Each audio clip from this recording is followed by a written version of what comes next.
Okay, so now we start with alveolar ventilation. This is the content of alveolar ventilation lecture. First, we start with ventilation, then we see metabolic rate and RQ and R. Then we talk about partial pressures. So I want you to note that partial pressures are extremely high yield, and we need to memorize, or you need to memorize the values of the inspired alveolar and arterial partial pressures of both oxygen and carbon dioxide. Then we end with ventilation terms like hyperventilation, hypoventilation, and the effect of alveolar ventilation on alveolar partial pressure. So I want you to focus especially in ventilation, because in the heart, we saw that blood enters the heart from one vessel and exits through a different vessel. However, when it comes to the lungs, the air enters and exits through the same door, the tracheobronchial tree.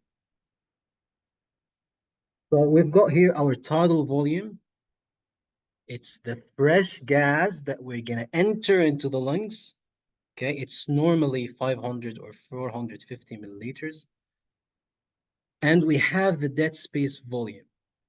So from our trachea all up until the 16th branch of the tracheobronchial tree, we have 150 milliliters of gas that are known as the dead space, or the dead space gas, or dead space volume. So these are known as dead space because gas exchange does not occur there. Now I want you to imagine what will happen if I inspire these 450 milliliters. They're going to push through the dead space volume. Again, we're going to end up with 150 milliliters through the dead space. Sorry. Eventually, the alveolar volume is the fresh volume of gas that undergoes gas exchange. So this is interesting because I want you to notice that the tidal volume that we have, not all of it underwent gas exchange. Okay? Then what's the volume that underwent gas exchange? It's the tidal volume minus 150 milliliters, minus the dead space volume. Because as you see, the dead space volume got pushed down, and the dead space volume, or dead space gas, is deoxygenated. It's not fresh, so it does not undergo gas exchange to ventilate or to oxygenate the pulmonary capillaries. So what will happen now when I expire the air? Again, it's one-way door, not like the heart. First, we're going to have that these will become deoxygenated, and that the deoxygenated pulmonary arteries will become oxygenated. Then it will be pushed back again. Again, this will be the tidal volume or the expired volume, which are equal. And this makes sense because the volume of air I put into my lungs are equal to the volume of air I push out of my lungs.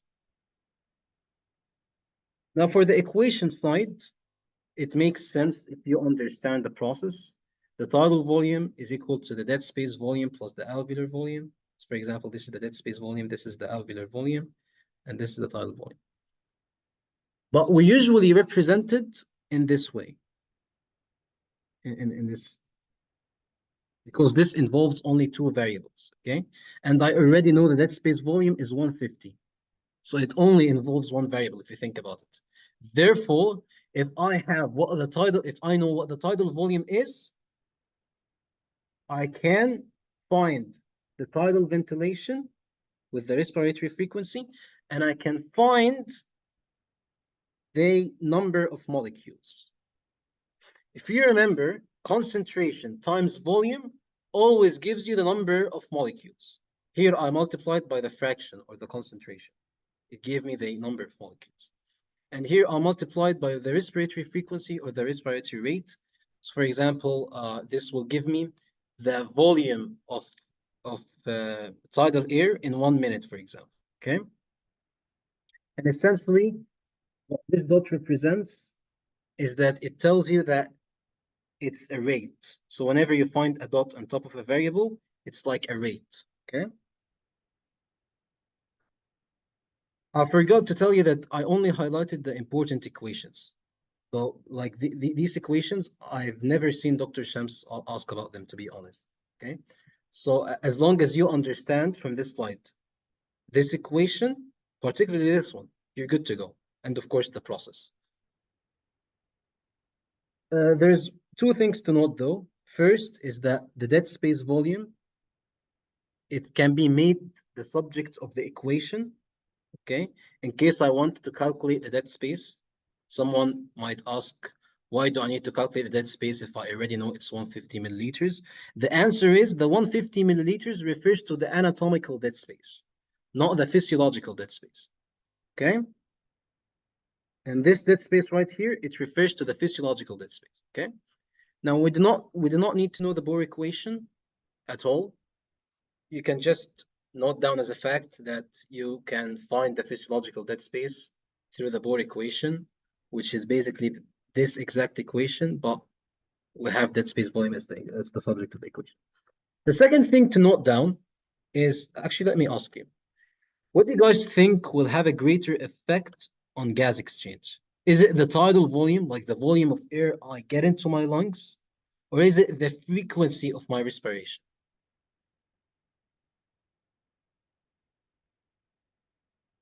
What do you guys think?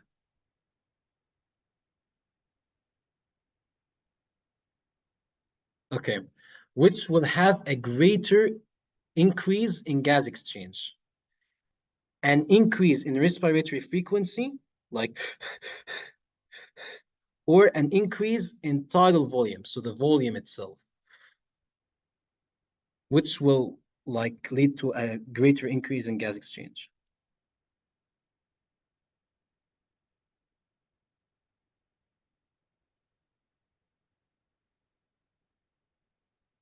Okay, so someone said the respiratory frequency. Actually, and someone else said the tidal volume.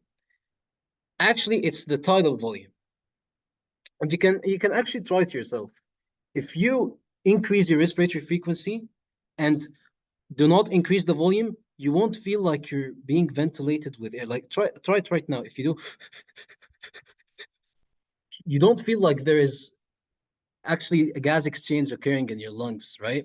But if you take deeper breaths at the same respiratory frequency, you feel like there is actual gas change on being undergone, right? And actually, this can even be proved from this equation.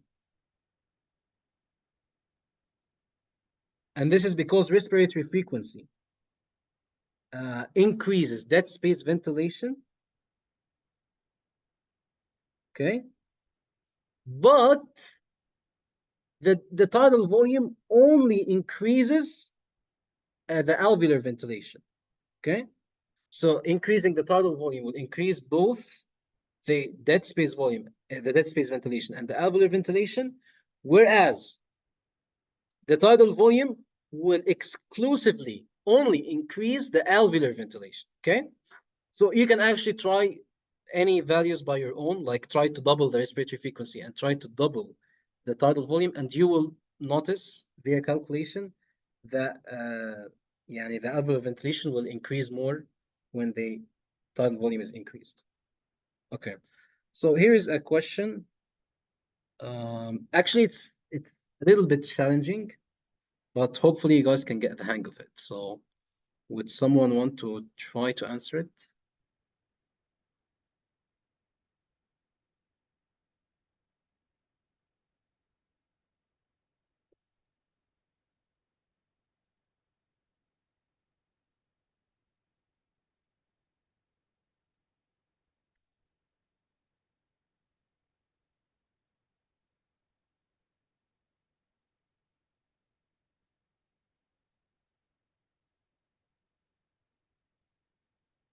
If it will take time, you can just tell me what the ventilations are before artificial ventilation only.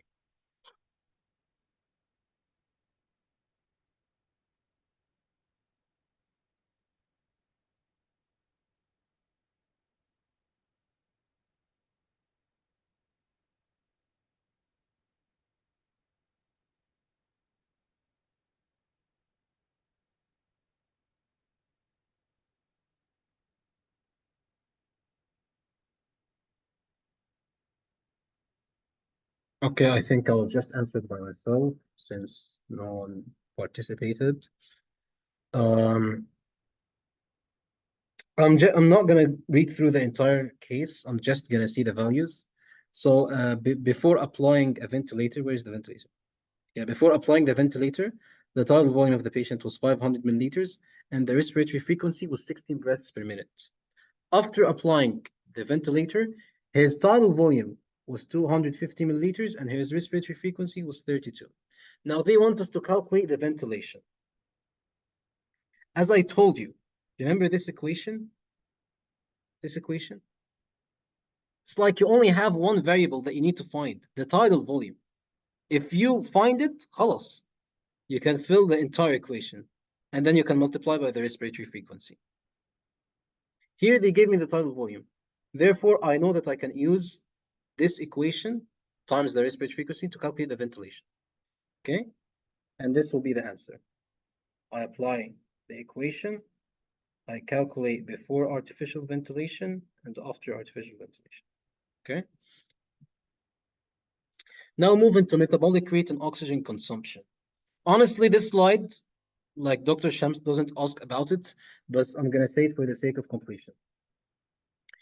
Now, metabolic rate is the rate at which the body consumes energy. So it would make sense to say that it is measured by the oxygen consumption rate, okay? Which gives you energy. Again, this dot above represents rate. Whenever you see a dot, it represents rate. So it varies based on the activity level.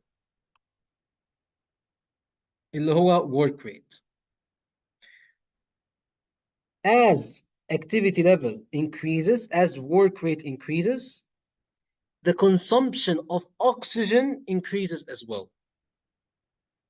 Of course, if you're exercising, you'll consume more oxygen, right? But when the work rate is zero, when I'm not applying any external work rate, then the consumption of oxygen at this work rate of 0 watts is known as the basal metabolic rate, from its name, basal. So it's the metabolic rate at rest, the oxygen consumption rate at rest, okay? Therefore, BMR is the minimum energy required for the organs or your body to live at rest, okay? So if you give your body this amount of oxygen in liters per minute, it will live.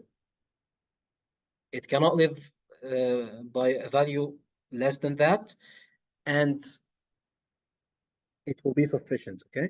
So BMR increases by 10% for each 1 degree C increase in body temperature, and it will decrease by 10% for each 1 degree Celsius decrease in body temperature. So for example, if I get a thermometer and measure my temperature, okay, whether it's or whatever, you bring any type of thermometer. Let's say I found it was 37. This means that I will need 300 milliliters of oxygen, okay, per minute to live at rest. But if I increase my body temperature by 1 degree Celsius, then I will need 330 milliliters of oxygen per minute. If you think about it, I can use this in clinical scenarios. So for example, in organ transplantation, if I want to preserve an organ for transplantation, I can reduce its temperature. Therefore, it will need less oxygen to survive. If I freeze it, it will need negligible oxygen, okay? So I can preserve it so that when a patient who needs a transplant organ comes, I just give him the preserved organ, okay? It also has clinical applications in surgery, in cardiac and neurosurgery. Another thing to note is that when the work rate is very high, okay, at first it keeps on increasing, but when it's very high, it reaches a maximum known as the VO2 max, okay? And think about it. For example, you know, when you exercise or when you undergo increased working rates, your respiratory frequency increases, your cardiac output increases, but they won't increase to infinity if you keep on increasing the intensity of the exercise. They have a limitation, okay? Which will bring about the VO2 max. Again, this slide is extremely low yield. Now we move into the respiratory quotient and the respiratory exchange ratio.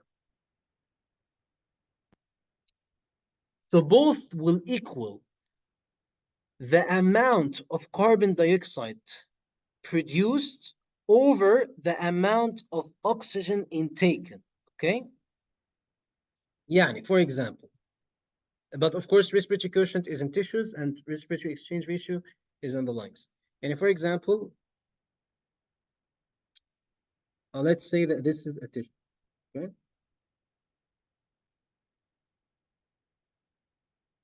Let's say that this is the alveolar or the alveolus, whatever.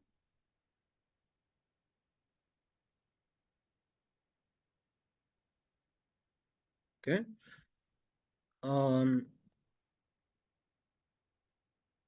If 4 oxygen molecules or 4 units of oxygen were consumed, let's say per minute, and 4 carbon dioxide units produced per minute, sorry, 3, let's say 3.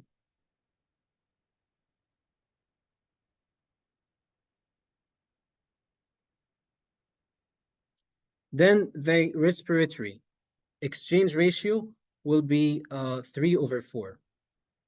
Same thing here.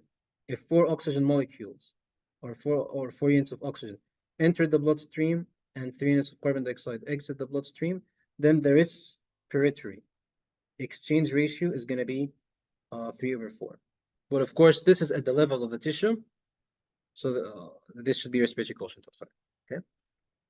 Now, in steady state, the respiratory quotient will equal the respiratory exchange ratio. However, in non-steady states like breath holding or exercise, the respiratory quotient and the respiratory exchange ratio deviate.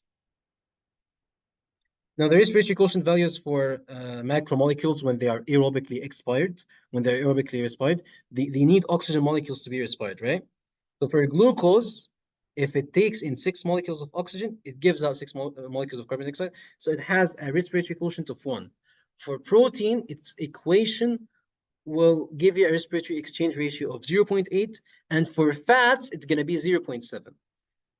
I want you to note down that when fasting, the primary fuel of energy is fats. Therefore, when fasting, the respiratory quotient is 0.7.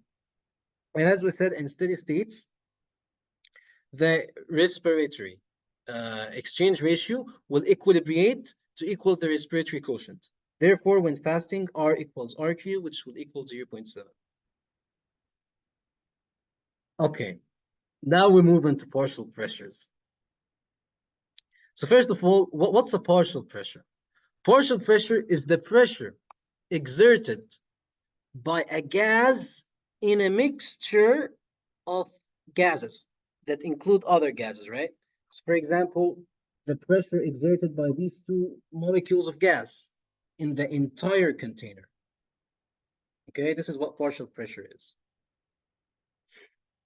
Now, we have 3 equations for idle gas. Let's start by the first. The first states that the total pressure exerted by all these gas molecules is going to equal the sum of the individual partial pressures. So let's say these orange molecules exert partial pressure 1. These red molecules exert partial pressure 2. And these light blue molecules exert partial pressure 3. If I add all these partial pressures, I'm going to get the total partial pressure exerted by the gas molecules in that container. Okay? And therefore, the barometric pressure, which is the atmospheric pressure, is going to equal the sum of all partial pressures of all the ideal gases, okay? However, we're also going to add the partial pressure of water. Even though water is not an ideal gas, we're forced to. because water vapor is found in the atmosphere, okay? And it contributes to the barometric pressure. Furthermore, if I add uh, the water partial pressure into the equation, it won't like significantly affect the equation in like clinical equations, okay? Therefore, if I want to find the partial pressure of dry gases, I can say it will be the barometric pressure minus the water vapor partial pressure, which is essentially equal to the partial pressure of all ideal gases summed up, okay? And then the second equation, I believe you all know it from high school, PV equals MRT, okay?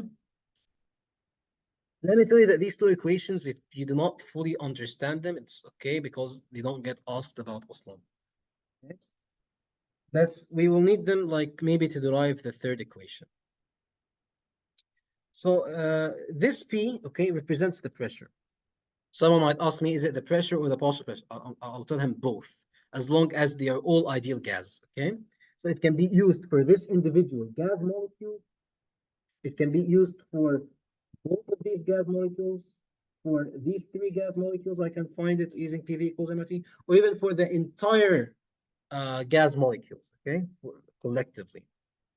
I can use PV equals MRT, okay? So if you notice, let me tell you this. This means that each ideal gas molecule exerts equal pressure if they are in the same volume, okay, they're in the same container. If and if they are in the same temperature, okay. Therefore, the partial pressure exerted by this gas molecule equals the partial pressure exerted by this gas molecule, which is equal to the partial pressure exerted by this gas molecule, okay. So I can use this equation, or actually this one, to calculate the partial pressure for the sum of all dry gases, okay. Again, for dry gases, it's Pb minus pH2O. So I will use Pb minus pH2O times the volume equal to MRT. Okay, actually there should be no X.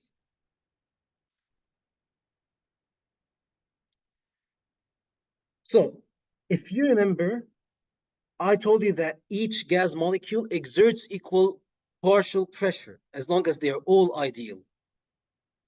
This means that I can do this nice little trick. I can find the fraction, aka the concentration of the gas molecule and multiply it by the total pressure that all gas molecules exert.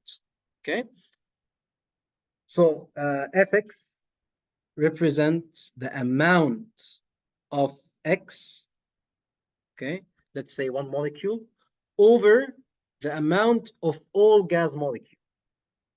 Okay, here they are 13 gas molecules.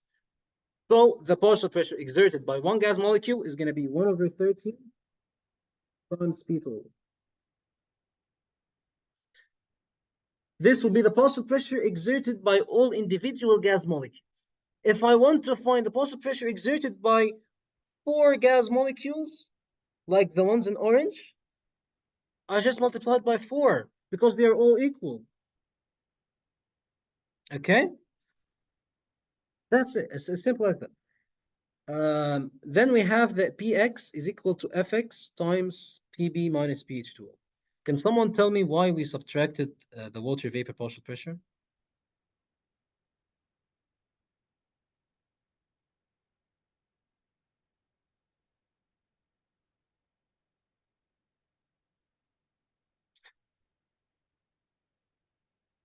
Why did we subtract the water vapor partial pressure?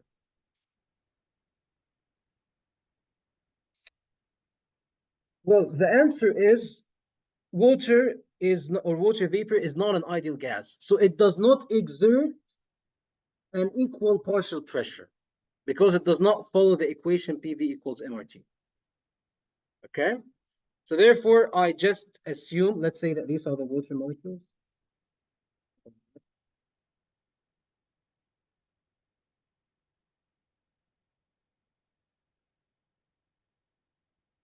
They still contribute to the total pressure.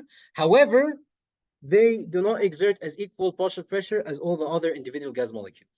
Okay? Therefore, I just use my equation as if they did not exist. Okay? So I subtract them and I calculate the fraction of a certain gas component, ignoring water. Okay? Now, this particular equation, I will use it to find the inspired partial pressure of oxygen and the inspired partial pressure of carbon dioxide. Okay? So we know that the inspired fraction of carbon dioxide, like the concentration of carbon dioxide in the atmosphere or in the inspired gas, is 0. Therefore, the inspired partial pressure of carbon dioxide is 0. However, for oxygen, and you must know these values, okay? It's going to be the inspired fraction of oxygen, which is 0.21, multiplied, or open brackets, 747 minus 47, okay? So 747 is the barometric. And 47 is the water vapor partial pressure at 37 degrees C, okay? Again, you must memorize all these numbers, actually. 0.21, 747, 47, and 147, okay? However, also you need to understand that at higher altitudes, the inspired fraction of, like the fraction of oxygen at higher altitudes decreases. I'm sorry, it remains the same. Take that out. The inspired fraction of oxygen and the partial pressure of water at higher altitudes remain the same. However, the barometric pressure, like the atmospheric pressure, will decrease at higher altitudes. So if this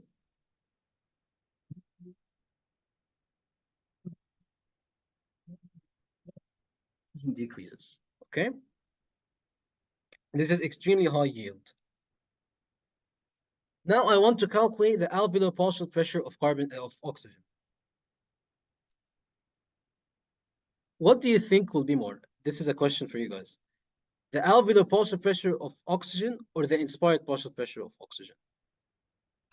Like which will exert more partial pressure? Is it the oxygen in the inspired gas or the oxygen in the alveolar gas?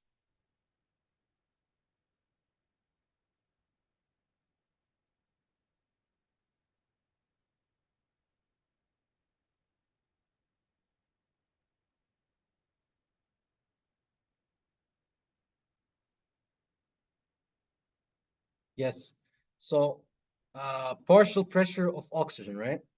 We have the partial pressure of oxygen in the inspired gas and the partial pressure of oxygen in the alveolar gas, okay? So which one do you think would be more?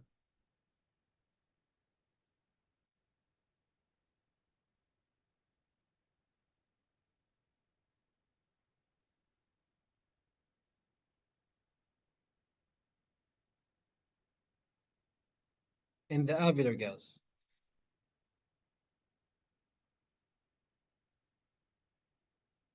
Would be more or less?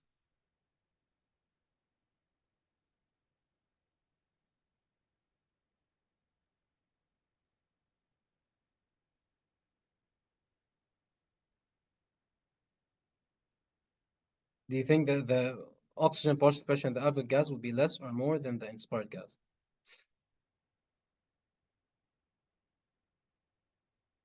Okay, let me state it now, okay? If there is no gas exchange, then all the oxygen molecules that I'm having in my inspired gas will eventually reach the alveoli, okay? Therefore, the inspired partial pressure of oxygen will equal the alveolar partial pressure of oxygen if there is no gas exchange. However, if gas exchange occurred, then I can say that what? It's like the alveoli, the oxygen molecules that are contained within the alveoli got sucked into the blood. So therefore, the alveolar partial pressure will be less than the inspired partial pressure of oxygen because of gas exchange that sucks oxygen into the bloodstream from the alveoli. And if you think about it, we said that each gas molecule, as long as it's ideal, like oxygen, like carbon dioxide, exerts equal partial pressure. And for that reason, I can just say that the alveolar pulse pressure of oxygen equals the inspired pulse pressure of oxygen minus the alveolar pulse pressure of carbon dioxide, right? Um, well, that is if 3 molecules of oxygen came in for 3 molecules of carbon dioxide that came out. But unfortunately, respiratory exchange ratio occurs, okay? 2 molecules of carbon dioxide, for example, got exchanged for 3 molecules of oxygen. Therefore, you can think about it that this will be the equation, and we will have the equation for alveolar partial pressure of oxygen. This is extremely high yield. Calculating inspired partial pressure of oxygen, and from it, calculating alveolar partial pressure of oxygen is extremely high yield. I guarantee you that you will be asked like 1-2 questions at least about it. Maybe you'll have it in SQs. Come on. And again, you need to know these values, okay? The normal value for the alveolar partial pressure of carbon dioxide is 40 millimeters mercury. Now, what about the alveolar partial pressure of carbon dioxide? Well, if you think about it, we're having carbon dioxide from the pulmonary capillaries into the alveoli, and we're removing the carbon dioxide from the alveoli into the atmosphere, okay? So therefore, the carbon dioxides that remain in the alveoli will be what? A balance between the carbon dioxide I expel out of the lungs and the carbon dioxide I inject into the lungs. Okay? So therefore, it will be the carbon dioxide production, okay, divided by the alveolar ventilation, which represents the molecules of gas, including carbon dioxide, which I expel out of the alveoli, or which I expel out of the lungs. Okay? Someone might ask me, where did this H63 come from? Well, it's not important, but I'm going to say it. Okay? Now, normally, carbon dioxide output is measured in STPD. And alveolar ventilation is measured in BTPS. Okay? So they normally calculate the carbon dioxide production at standard temperature, okay? And they calculate the alveolar ventilation, like the volume of gas getting out of the lungs, as we said, the alveolar ventilation, at body temperature. However, I need to make both of these equal, okay? And to convert from STPD to BTPS,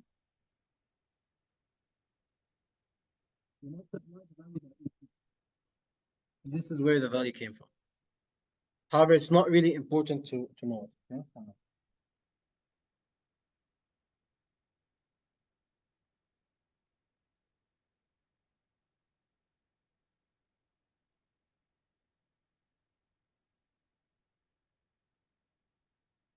Okay. But of course, please do not forget this number. This number is so tricky. So many students forget it in the exam. 863. Okay. Please do not forget this number. You do not really need to know how it got derived, but you need to know it. Okay. You do not forget it in the equation. Now we move into arterial partial pressure of oxygen and carbon dioxide. Okay. So if the alveolar partial pressure of oxygen decreases, then the arterial partial pressure of oxygen decreases, which makes sense because of less diffusion, okay? Less concentration gradient.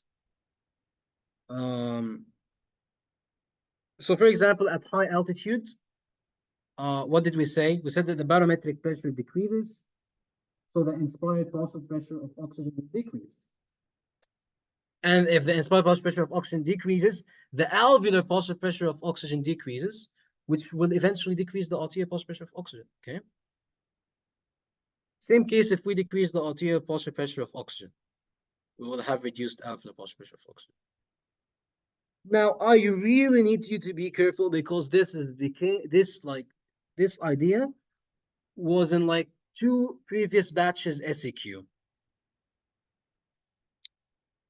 If the arterial partial pressure of oxygen decreases, it does not mean that the respiratory rate will decrease. It will increase. Okay, and this is a compensatory mechanism to increase the oxygen uptake and reduce hypoxemia. Okay, don't worry about the peripheral chemoreceptor activity because you still did not take it like in P22, but you will take it later. Okay, I'll just put it there for the sake of completion. So the arterial pulse pressure of oxygen is modestly lower than the alveolar pulse pressure of oxygen. However, the arterial pulse pressure of carbon dioxide is equal to the alveolar pulse pressure of carbon dioxide, or almost equal to it, okay, at a healthy individual at normal conditions, okay? And this is actually, this can be important to know, okay? Now, why is this the case for carbon dioxide, but not the case for oxygen, is the topic of P23. So I'm not going to go through it, okay? Again, we have the same relationships for the same reasons. If alveolar pulse pressure of carbon dioxide decreases, arterial pulse pressure of carbon dioxide decreases. If arterial pulse pressure of carbon dioxide decreases, alveolar pulse pressure of carbon dioxide decreases, okay? So now we saw that at high altitude, arterial pulse pressure of oxygen decreases. Same thing goes at high altitude, the arterial pulse pressure of carbon dioxide decreases. This is because alveolar ventilation increases. And if we go back into the equation, if alveolar ventilation increases right here, then the alveolar pulse pressure of carbon dioxide will decrease. Okay. Okay. Now these are extremely high yield typical questions, especially for the first two. Okay. So if someone would like to give a shot for the first two questions, please tell me in the chat.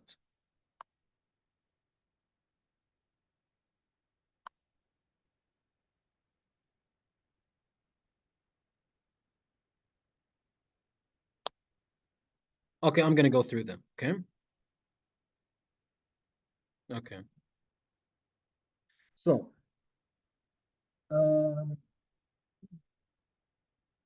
here we need to find the inspired motion. Of course, you need to memorize the equation. They give you the barometric pressure at this altitude. As I told you, it will be lower than the value we memorized, 747. Okay.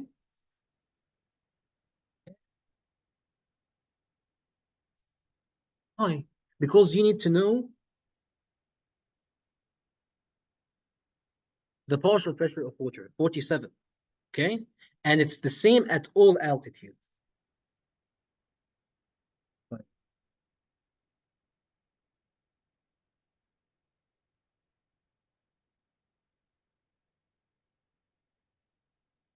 Okay.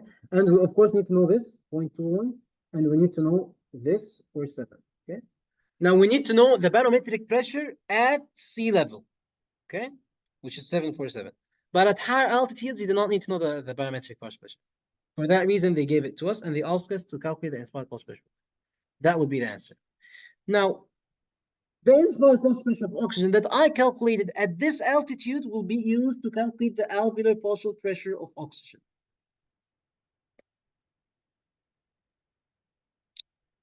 Of course, you will find it using the equation inspired partial pressure of oxygen minus arterial partial pressure of carbon dioxide over the respiratory exchange ratio. Okay.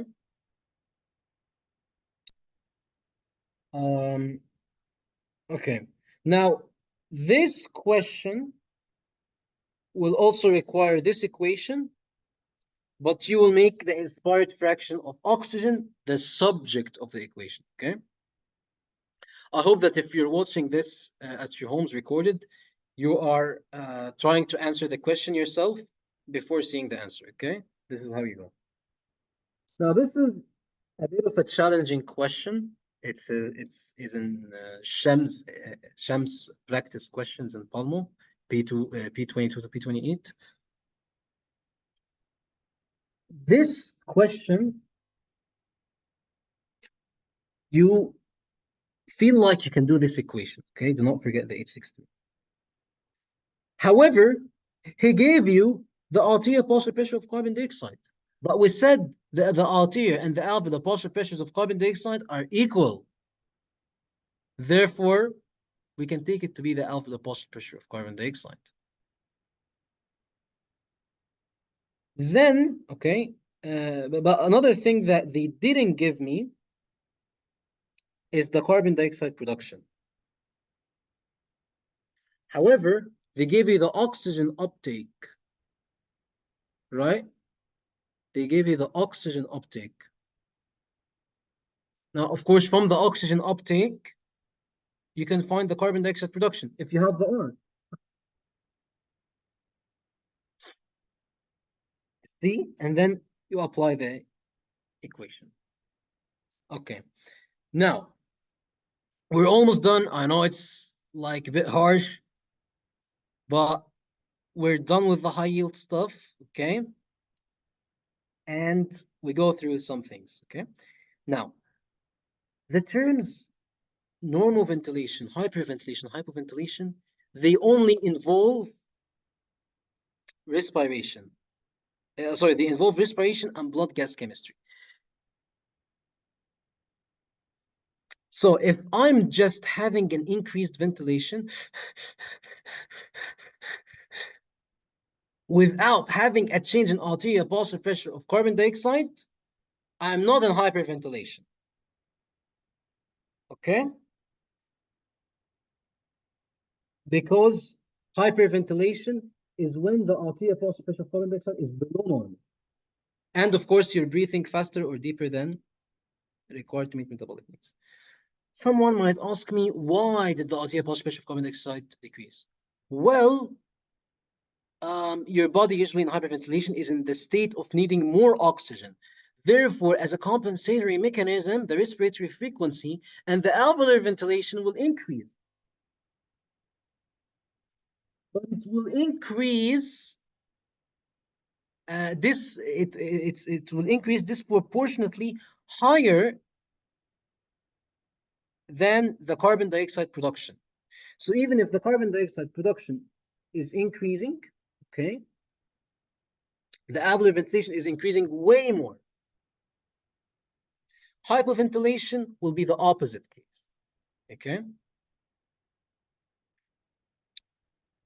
Now, these terms, hypernia, tachypnea, and dyspnea, they only refer to your respiration. They do not involve, they do not relate to the blood gas chemistry.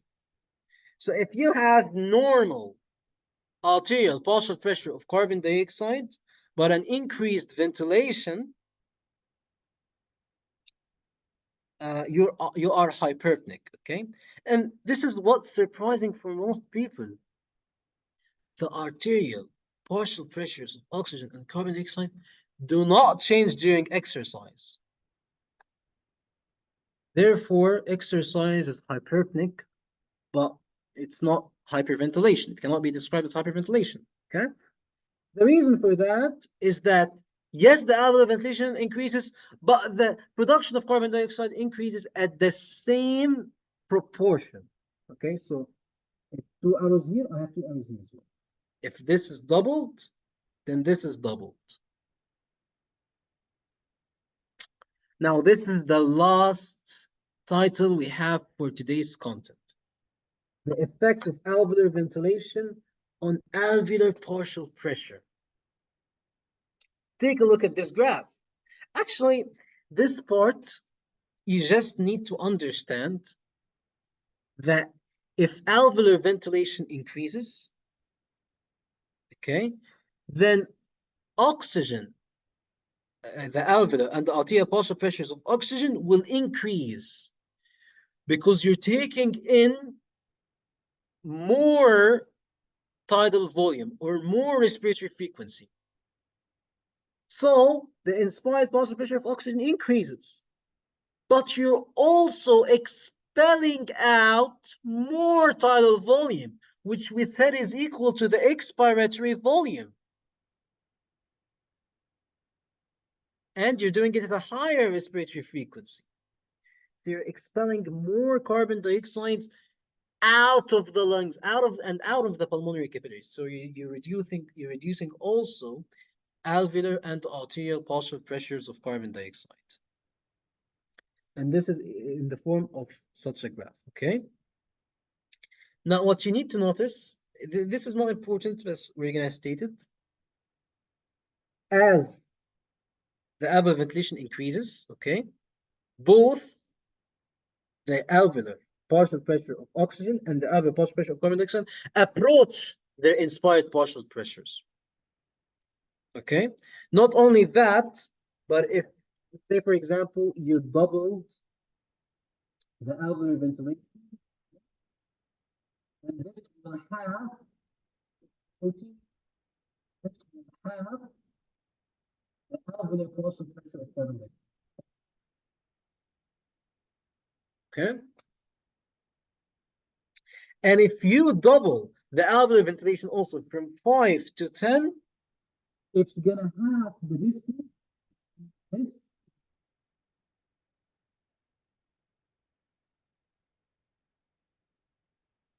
Now, you do not need to know this. However, Dr. Shams mentioned it like very briefly in a fraction of a second. So I just stated it, okay? However, it doesn't really come in exams, okay?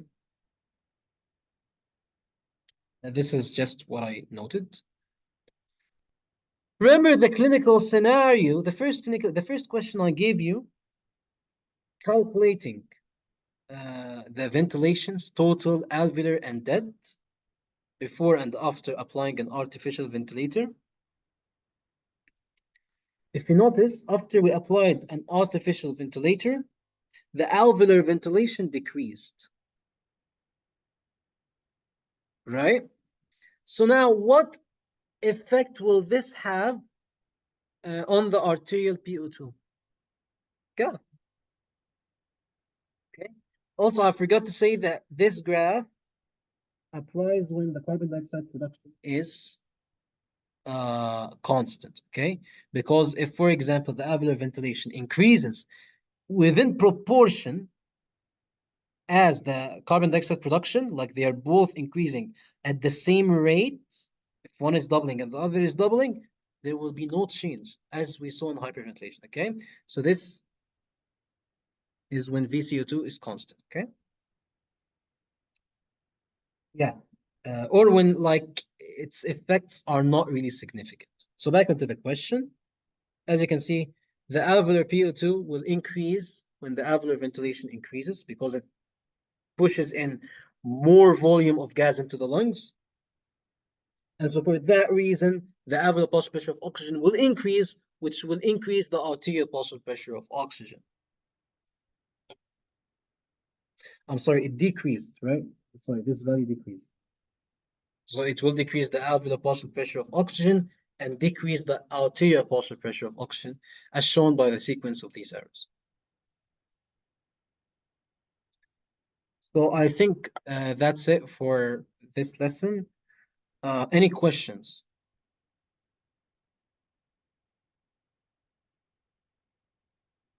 Okay. Thank you guys so much. Also, I'd like to note down that if you just focus at the highlighted equations, that's all what you need, to be honest. Just focus on the highlighted equations and memorize the values. Okay? Thank you so much. I'll also try to upload on the 17th batch group, like Shams Palmo questions from past papers. I'll try to do so, okay? Because like his ideas are repeated. So inshallah, if you answer them, you'll do good in the final. Thank you so much.